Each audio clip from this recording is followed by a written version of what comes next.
What's up, ladies and gentlemen of YouTube? It is Stressman here, and today we're back with my 7th Quentin Tarantino movie, my 3rd favorite Quentin Tarantino movie, and that is Inglourious Basterds, released in 2009.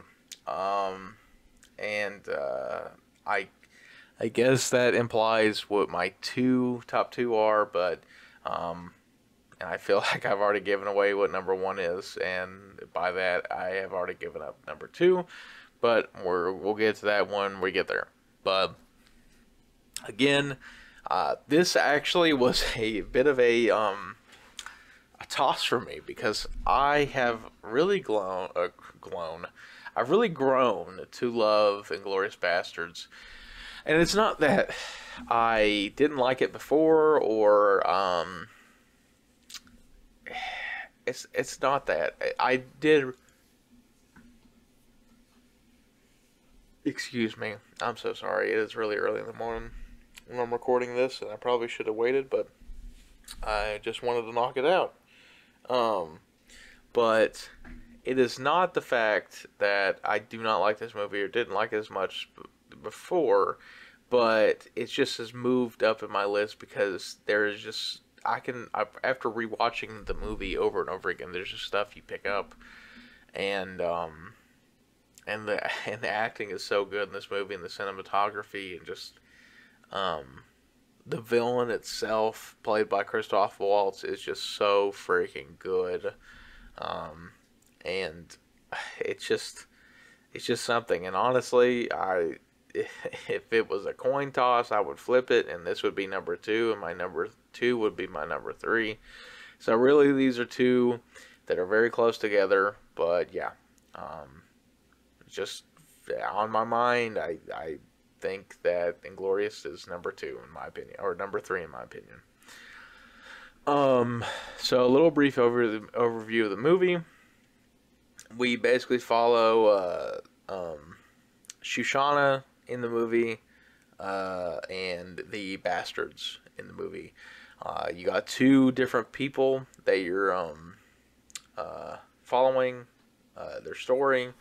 And like I said, the bastards and Shoshana. Shoshana is a Jewish girl who escapes Nazis coming to their house, or coming to the house that she's staying at, and runs off in the distance. I don't want to give up that. I've already given up the scene basically, but the scene itself is brilliant. It is one of the best opening scenes of a movie ever. I implore you, if you have not seen it, to go watch it. I know I gave up already, like, basically the biggest, thing in it, but the way Quentin Tarantino, like, crafted that scene, it is just so, great.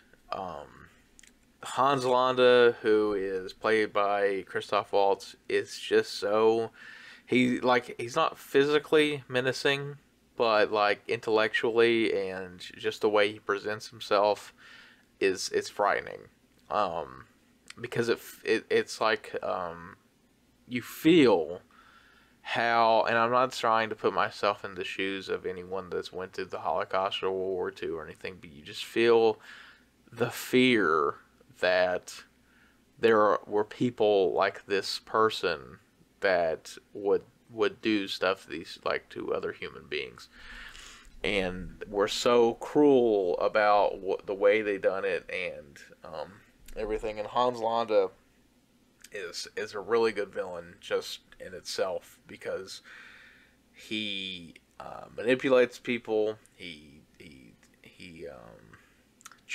does mental warfare, and through the movie you just see it unravel.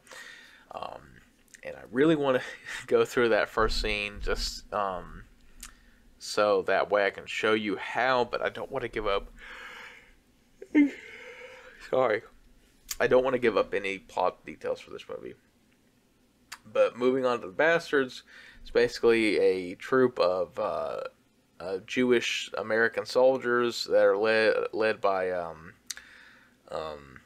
Brad Pitt's character,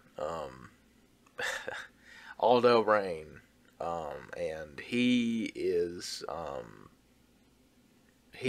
this like backwoods Tennessee soldier, I think it's Tennessee. I might be wrong about that.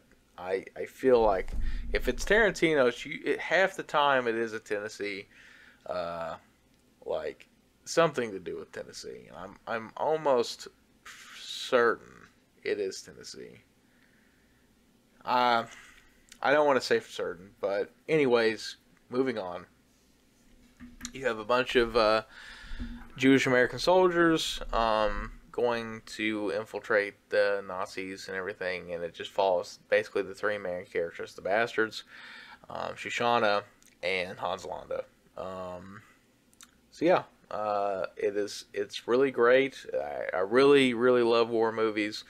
I guess that's why it has a special place in my heart. But again, it's great. You've got a great sense of tense moments in this movie. The action's great in this movie. The dialogue is great in this movie. And unfortunately, I was not able to see this in theaters because I would have been 11, I think, when this came out, and there is no way on earth that my parents would have let me go see this movie because it is definitely not something for children.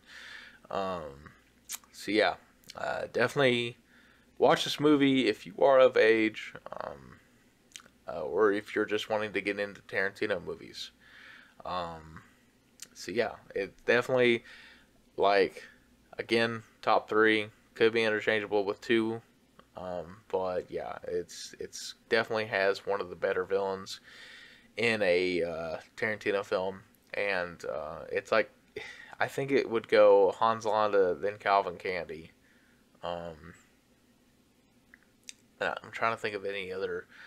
I guess Stuntman Mike, really, and then you have Jackie. I don't want Samuel L. Jackson character in Jackie Brown, but it's whatever. I'm not ranking villains in their movies because really some of them don't really have villains. I know that stories have villains, like sort of antagonists that fell the protagonist forward, but I don't want to get into that. But this movie, like I said, it's great visually, great story wise, great dialogue wise. It's just great. Please go watch this movie. I implore you to go watch it. And yeah. So thank you guys for watching this video. There's really not much to say other than just please watch this great piece of cinema. So yeah. Thank you for watching this video. And I will see you guys in the next video. See ya.